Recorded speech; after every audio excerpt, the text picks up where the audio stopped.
President Xi Jinping is expected to host Vladimir Putin and North Korean leader Kim Jong-un at a gala later this morning after the three attended China's military parade. Putin and Kim also held their own bilateral meeting where Putin reportedly invited the North Korean leader to Russia.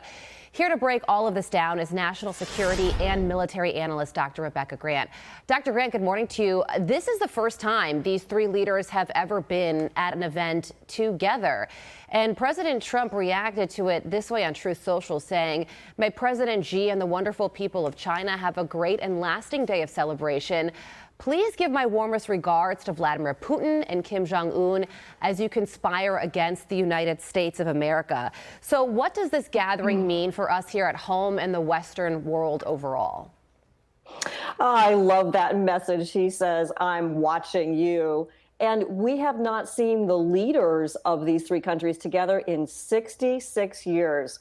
So with Xi there in the middle with Putin and Kim Jong-un, Xi is towering over them. It really sends a message that China is trying to assume the mantle of world leadership. But Carly, all three economies are in trouble.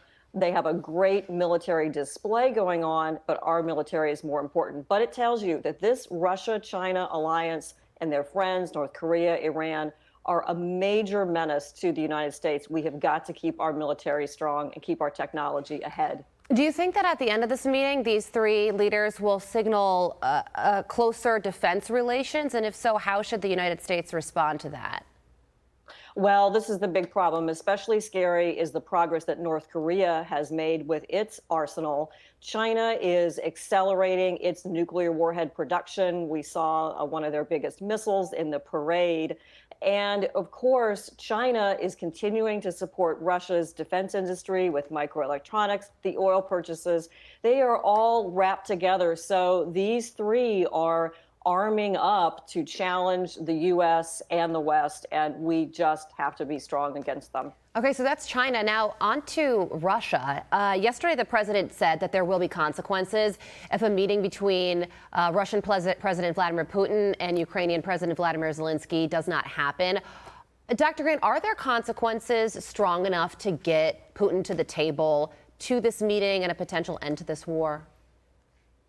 Trump faces a big choice right now, and I think it is time to turn on those secondary sanctions on China, choking, of course, Russia's biggest oil customer. What will get Putin to the table is going to be economic pressure, and hey, don't rule out some continued conventional options for Ukraine to attack legitimate Russian military targets in Crimea and elsewhere. Also yesterday, President Trump shared a rather dramatic video of the U.S. military striking a drug smuggling boat off the coast of Venezuela. The president said all 11 members of Tren de Aragua on board were killed, as you're about to see in that moment right there.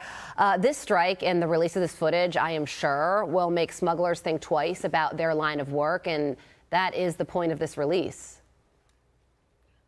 This is a whole new chapter in the war against drugs and showing that the U.S. will defend in the Western Hemisphere. This was done in international waters, but what you see here is some kind of anti-ship missile, and we've got plenty of those, maybe from a ship, maybe a helicopter, maybe a drone, taking out this target. Remember, Trump designated Tren de Agua and some others as terrorist organizations. This is no different than a strike against ISIS at this point. Wow. That means we can do this again if they keep it up. Yeah, a lot going on the coast of Venezuela and in China with this military parade, and President Trump telling Xi to send his regards. Dr. Grant, thank you so much for joining us.